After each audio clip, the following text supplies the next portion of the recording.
Hi friends అందరికీ ఇక్కడైతే పూరి కూరతో నేను మీ ముందుకు వచ్చేసాను. అయితే ఇక్కడ చక్కగా వర్షం పడుతుందండి. అందుకని చెప్పేసానని చక్కగా వేడివేడిగా పూరి తిందాము అని చెప్పేసాననేసరికి ఇలా చేసి పెట్టాను అనమాట. అయితే చూడండి, మనం దీనికోసం ఆయిల్ పెట్టేసుకొని స్టవ్ వెలిగించి కడాయిలో ఆయిల్ పోసేసుకోండి. అయితే చూడండి, నేను ఇక్కడ పూరి అయితే చూపించట్లేదండి మీకు, ఎందుకనేది నేను చెప్తాను. ఓకేనా అండి? వీడియోని అయితే ఎక్కడ స్కిప్ చేయకుండా చూడండి. కొత్తగా మన ఛానల్ని ఎవరైనా చూస్తున్నట్టయితే ప్లీజ్ అండి సబ్స్క్రైబ్ చేసుకోండి. సబ్స్క్రైబ్స్ పెరగట్లేదు, ప్లీజ్ లైక్ చేయండి. కొత్త వారైతే సబ్స్క్రైబ్ చేసుకోండి.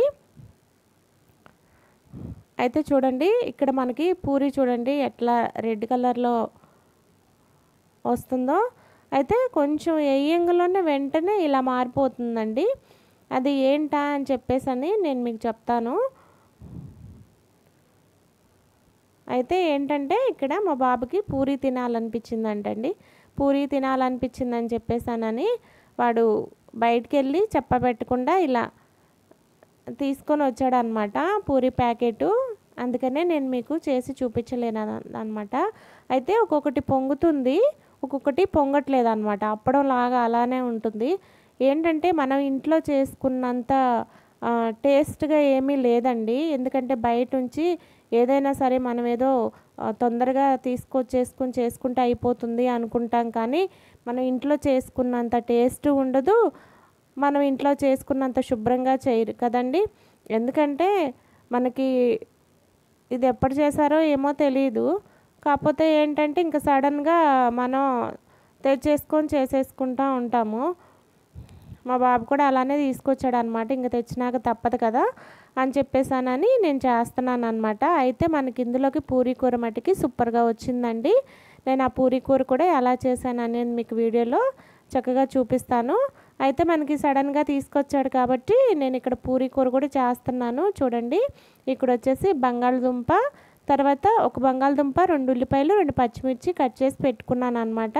బంగాళదుంపను ఉడకబెట్టలేదండి, నేను సన్నగా కట్ చేసి పెట్టుకున్నాను. ఎందుకంటే ఉడకబెట్టే టైం కూడా లేదు, తినాలి అని చెప్పేసి వెంటనే తీసేసుకొచ్చుకొని చేస్తున్నాడు అనమాట. అయితే ఇప్పుడు చూడండి, కళాయిలో కొంచెం ఆయిల్ ఉంచేసుకొని స్టవ్ వెలిగించేసి మనం ఇప్పుడు ఇందులో తాలింపు గింజలు వేస్తున్నాము. తాలింపు గింజలు అంటే పచ్చెనపప్పు, మినప్పప్పు, ఆవాలు, జీలకర్ర అనమాట. 4 కలిపి వేసేస్తున్నాను. తర్వాత ఇందులోనే మనము ఒక ఎండుమిర్చి వేసేసుకుందాము. ఎండుమిర్చి తుంపేసి వేసేసుకోండి.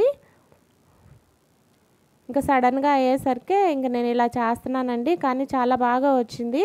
చూడండి, ఇప్పుడు మనం కట్ చేసుకున్న ఉల్లిపాయ, పచ్చిమిర్చి, తర్వాత బంగాళదుంపని సన్నగా కట్ చేసి వేసుకోండి. చక్కగా అది ఉడికిపోతుంది కాబట్టి మెత్తగా అయిపోతుంది, ఏం ప్రాబ్లం ఏం లేదు. ఇప్పుడు ఇందులో మనము కొంచెం అంతా సాల్ట్ వేసేసుకొని మనము కలిపేసుకొని మూత పెట్టేసి అలా ఒక 2 మినిట్స్ లేదు ఒక 5 మినిట్స్ అలా ఉంచేసామనుకోండి, మనకేంటంటే చక్కగా ఉడికిపోతుంది. మీరే చూస్తారు చూడండి. బంగాళదుంపని సన్నగా కట్ చేసుకోండి. చక్కగా మనం ఉల్లిపాయ ముక్కల్లో కలిసిపోతుంది అనమాట, ఉడికిపోతుంది, ఏం కాదు, బాగానే ఉంటుంది. అయితే మనము మూత పెట్టేసుకున్నాము. చూడండి, మనకి ఒక 3 మినిట్స్ ఆగిన తర్వాత ఇంకా ఇలా అయిపోయిందనమాట. సిమ్లో పెట్టేసుకొని చేసుకోండి. ఇందులోనే చిటికెడు పసుపు వేసేసుకొని మనము ఇందులోకి మనము వాటర్ ఏమీ పోయట్లేదండి, ఎందుకంటే మనము శనగపిండిలోనే వాటర్ కలిపేసుకుంటాం అన్నమాట. అయితే గిన్నె తీసుకొని ఒక 2 టేబుల్ స్పూను శనగపిండి వేసేసుకోండి. అంటే మీరు తీసుకున్నటువంటి క్వాలిటీని బట్టి. నేనైతే 2 ఉల్లిపాయలు, తర్వాత 2 పచ్చిమిర్చి, ఒక బంగాళదుంప తీసుకున్నానండి. ఇప్పుడు దానికి తగినట్టుగా నేను 2 స్పూన్ల శనగపిండి తీసుకుంటున్నాను. అయితే ఇప్పుడు ఇందులో వాటర్ పోసేసుకొని కలిపేసుకుందాము. ఇలా కలిపేసుకొని పెట్టుకున్న దాన్ని చూసారా, ఇలా ఉంటుందన్నమాట. ఇలా పోసేసుకొని ఇంకా కొంచెం వాటర్ కూడా పడుతుందండి, పోసేసుకొని మనం ఒక 2 మినిట్స్ అలా ఉంచేస్తే మొత్తం దగ్గరికి వచ్చేస్తుంది అనమాట. మనకి పూరీ కూర అయితే రెడీ అయిపోయిందండి. పూరీ కూర మటుకు చాలా బాగుందండి. ఒక మిస్టేక్ ఏంటంటే మనకి పూరీ అన్నమాట. అయితే బయట నుంచి తెచ్చుకునే ఏ ఫుడ్ అయినా కూడా మనకి అంత టేస్ట్ అనిపించదు. కానీ మనం ఇంట్లో కొంచెం టైం మనం చూసుకొని చేసుకుంటే చాలా బాగా ఉంటుంది. చూసారా పూరీలన్నీ కూడా ఇలా వచ్చేసాయి అన్నమాట. ఇది పూరీ కూర.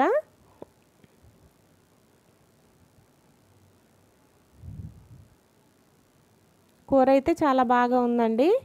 ఇంకా పూరి ఇంకా చెప్పనవసరం లేదు, ఎందుకంటే ఇంకా మనం బయట తెచ్చేసుకుంది ఎట్లా ఉన్నా తినాల్సిందే, తప్పదు కదా.